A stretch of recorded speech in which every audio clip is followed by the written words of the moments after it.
Sidang perdana gugatan pra-peradilan Roy Suryo dijadwalkan berlangsung pada Senin besok pukul 9 waktu Indonesia Barat di Pengadilan Negeri Jakarta Selatan dengan agenda utama pembacaan permohonan. Gugatan yang diajukan oleh tim kuasa hukum Roy Suryo berfokus untuk menguji keabsahan tindakan penggeledahan, penangkapan, dan penahanan yang dilakukan oleh penyidik Polda Metro Jaya. Kubu Roy Suryo menilai penangkapan lalu terkesan semena-mena karena pihak kuasa hukum sebelumnya sudah menjamin kliennya akan kooperatif saat pelimpahan tahap 2.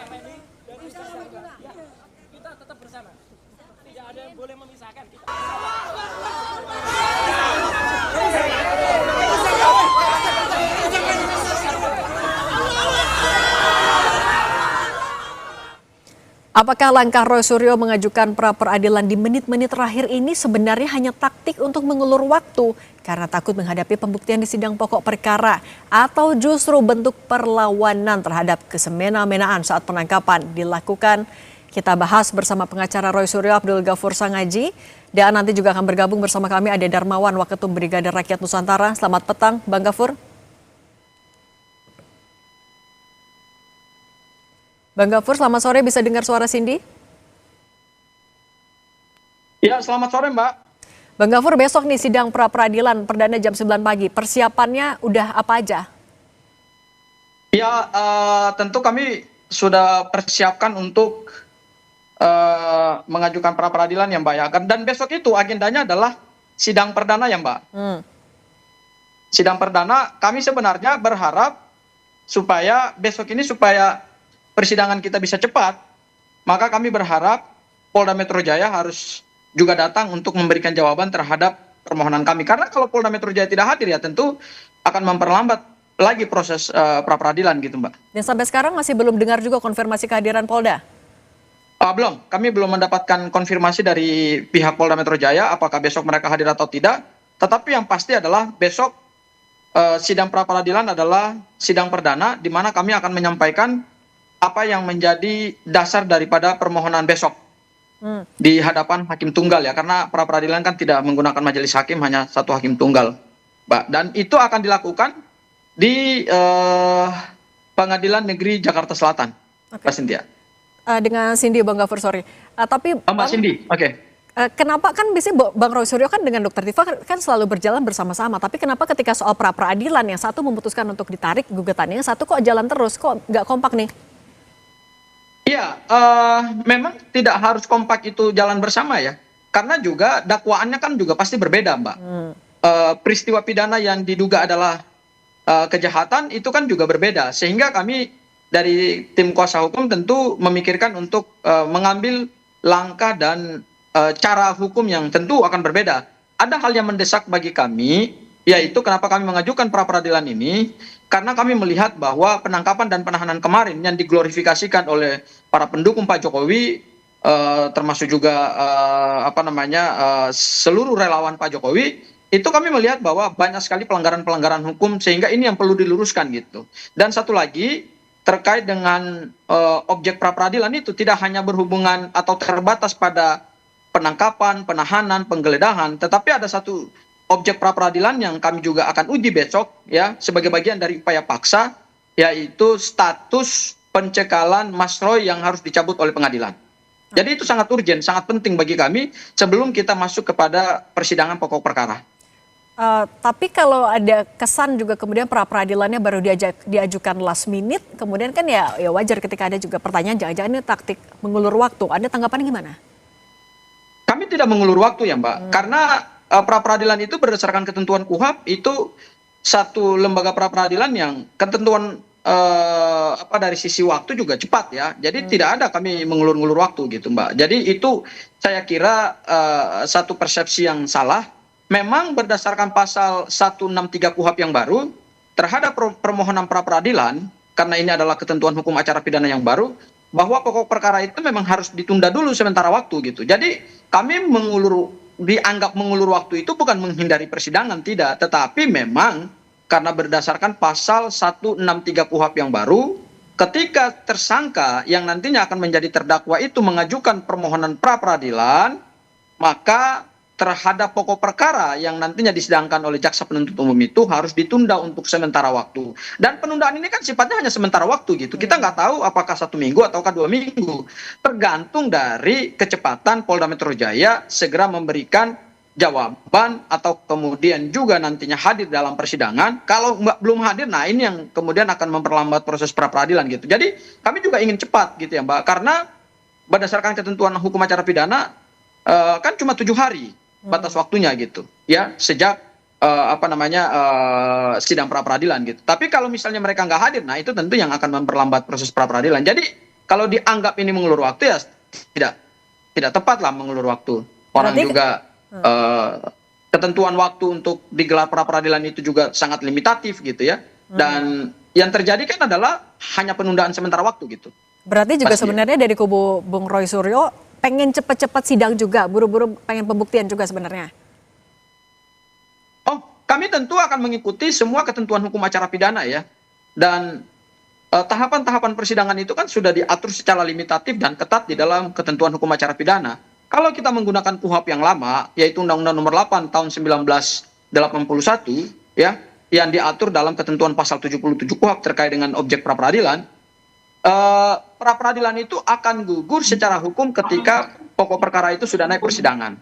Tetapi kami menggunakan ketentuan hukum acara pidana yang baru, yaitu ketentuan pasal 163 ayat 163 bahwa permohonan pra peradilan itu harus dihentikan untuk sementara waktu ketika belum ada putusan final dari pra peradilan. Dan pra peradilan itu kan putusannya final, tidak bisa dilakukan upaya banding maupun kayak kasasi gitu. Jadi ya kita bersabar aja dulu sampai nunggu putusan dari pra peradilan. Dan ini ketentuan hukum acara pidana kita yang baru kan, lembaga pra peradilan, kemudian pengadilan negeri yang nantinya mengadili pokok perkara ini kan juga sedang melakukan penyesuaian hukum gitu. Jadi tidak ada masalah, jangan ada tuduhan bahwa ini kami mengulur waktu. Tidak ada kami mengulur waktu gitu. Oke, kalau gitu saya juga mau minta tanggapannya sekarang. Sudah bergabung bersama kami juga Andi Azwan.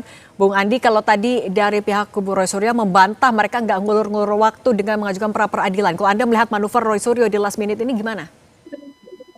Ya kalau saya itu mengulur waktu. Tidak mungkin nggak mengulur waktu. Bagaimana sudah P21 dan mereka juga tidak ditahan. Ya, yang lucunya ada pra peradilan ini yang ya sebagai termohon itu kan Bapak Presiden dan juga Jaksa Agung. Ya, ini mestinya mereka seperti dengan Dr. Tifa gitu kan, mencabut itu karena mereka kan tidak ditahan. Diajukannya untuk pra peradilan itu ya dengan asumsi kan mereka akan ditahan pada saat itu.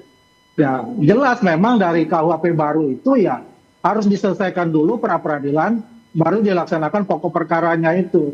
Ya mana lagi kalau bukan untuk bisa mencoba ya test case dulu dengan pokok perkara dari Tifa ya, mereka split. Artinya ini sudah mereka merencanakan untuk melaksanakan battle of law-nya ini dengan jangka panjang. Ya salah satunya itu bagaimana bisa menggunakan pra peradilan itu untuk memperpanjang kasus ini. Begitu Mbak. Maksudnya butuh diperpanjang itu karena ada yang belum siap atau ada maksud lain kalau menurut Anda? Ya jelas saja kalau kita lihat apakah mereka punya saksi ya. Bukan saksi ahli ya, kita bicara saksi. Kan dia mengatakan bahwa ada pakar pramuka dan sebagainya. Apakah mereka punya saksi? Apakah juga ada teman Pak Jokowi yang sama-sama waktu kuliah dulu itu ya masuk bersama, lulus bersama untuk menjadi saksi mereka. Itu kan suatu pertanyaan. Dan selama ini kan dia tidak memberikan suatu katakanlah barang bukti yang sahih yang dia katakan ijazah Pak Jokowi itu palsu begitu. Nah, dan kita lihat juga dari awal pun mereka ini kan tidak mau ini kasus akan masuk di persidangan. Nah, kalau gitu Bang Andi, menciptakan suatu trial by press untuk itu. nah kalau gitu Bang Andi, tapi kan ada dari kubu Pak Jokowi juga bilang sebenarnya pengen cepat-cepat peradilan biar pembuktian. Dengan adanya pra peradilan ini Anda merasa terganggu nggak jalan atau pembuktian kasus utamanya? Kalau kami mau jalan, mau pra peradilan silakan saja. Kita tidak merasa bahwa ini harus dipercepat ataupun diperlambat. Tapi kan masyarakat umum ini melihatnya ingin segera diselesaikan masalah ini. Karena banyak sekali tugas-tugas pemerintah ini ya yang harus dilaksanakan dan juga diawasi oleh masyarakat gitu loh. Ya, dengan kasus ini kan 1 tahun lebih, tapi buat kita kan selalu patuh terhadap hukum. Kita ikuti saja alur permainan hukumnya seperti apa. Oke. Tadi Bung Gofur, kalau Bung Andi bilang ini sebenarnya lagi ngulur-ngulur waktu karena nggak punya saksi juga buat nantinya di sidang utama. Tanggapan Anda? Iya, tadi menarik ya dari yang disampaikan ada Andi Azwan di kalimat terakhirnya adalah kita ikutin saja proses hukumnya. Saya kira itu kalimat yang fair, ya. Artinya kalau kita ikutin saja proses hukumnya, ya berarti kita harus menghormati semua tahapan hukum acara pidana yang diatur dalam KUHP. Dan ingat loh, ini adalah praktek terbaru dalam rezim hukum acara pidana yang baru saja disahkan di awal Januari 2026.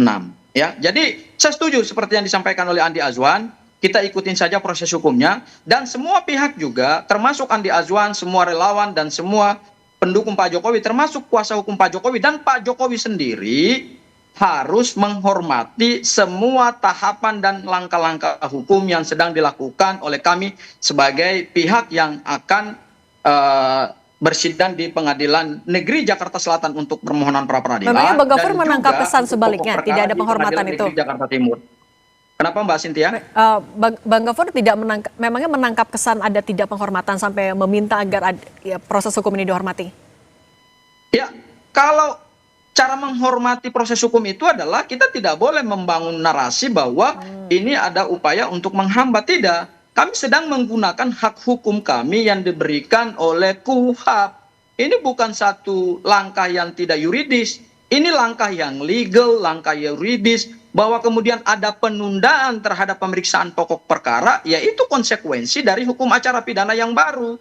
Bahwa terhadap permohonan pra peradilan yang diajukan oleh tersangka dan kuasa hukumnya, maka pemeriksaan terhadap pokok perkara itu harus ditunda dulu sampai kemudian ada putusan final dari Pengadilan Negeri Jakarta Selatan yang akan mengadili permohonan pra peradilan. Dan ingat, di dalam ketentuan hukum acara pidana kita yang baru, kan tidak ada upaya banding dan upaya kasasi. Ya kita hormati saja. Toh pada akhirnya juga kita akan masuk di dalam proses persidangan. Tetapi hormati keputusan kami bahwa kami memilih untuk mengambil langkah pra peradilan. Terkait dengan Bu Tifa tidak mengambil langkah pra peradilan, ya masing-masing kuasa hukum dan prinsipal tentu mempunyai pengkajian hukum yang berbeda. Kami merasa ini mendesak. Ini sangat urgent buat kami. Oke, kalau gitu saya juga minta tanggapan dari Bung Andi. Bung Andi katanya membangun narasi bahwa ini adalah mengulur-ngulur waktu adalah bentuk tidak menghormati juga. Tanggapan Anda gimana? Sebenarnya menghormati atau enggak? Ya, kalau kita melihat dari posisinya dari Roy Suryo dengan penasihat hukumnya, memang itu adalah strategi yang dia gunakan, dia jalankan untuk memperpanjang ya proses dari hukuman ini. Karena jelas memang kalau kuhap baru kan diselesaikan dulu untuk pra peradilan itu. Saya tidak tahu akan berapa lama pra peradilan itu menjalankan ya. Dari sisi kita lihat dari pandangan masyarakat ya, pasti ini mengatakan, loh kenapa harus dilakukan pra peradilan? Sedangkan itu sudah P21 ya dan mereka tidak ditahan. Apalagi sebagai status termohonnya itu adalah presiden, kemudian jaksa agung. Ya ini kan satu hal yang lucu di lain pihak. Andi Azwan sebentar, Andi Azwan sudah membaca permohonan pra peradilan kami. Siapa yang termohon dan siapa yang turut termohon? Udah baca belum? Jangan asal komentar. Biar saya selesai dulu. Ya. Enggak, saya harus koreksi Anda karena Anda ngawur dari tadi. Udah baca belum siapa yang menjadi termohon dalam pra peradilan ini? Anda jangan menyesatkan publik, jangan menggiring opini. Tapi Anda sendiri tidak membaca permohonan pra peradilannya gitu. Siapa yang bikin Anda termohon? Hah? Kan kita lihat sebelumnya. Coba saya tanya kepada saudara Andi Azwan, jawab dulu pertanyaan saya. Saudara mengatakan bahwa termohon ini adalah Presiden Republik Indonesia. Ya. Kemudian jaksa agung. Saudara tahu dari mana? Saudara udah baca belum permohonan pra peradilan kami? Inilah kalau orang bukan pihak yang punya kepentingan hukum, akhirnya ngomongnya suka ngaco. Ya, sudah kita ketawain aja lah Andi Azwan gitu. Oke. Ya saya ketawa Andi Azwan aja lah. Ya baik. Ngomongnya suka ngaco. Baik kalau gitu. Tidak mendidik publik tapi banyak menyesatkan publik gitu. Bung Gofur, Bung Andi. Anda tuh sangat menyesatkan publik. Anda selalu menyesatkan publik. Saya yang memohon. Bung Gofur, Bang Andi. Saya yang punya dokumen. Ini kan Bung Gofur, Bang Andi, kita lanjutin besok aja kalau gitu di pra peradilan di PN Jakarta Selatan ya. Kita lihat juga kebenarannya gimana. Bung Andi dan Bung Gofur, terima kasih sudah berbagi di Kompas Petang. Saya selalu.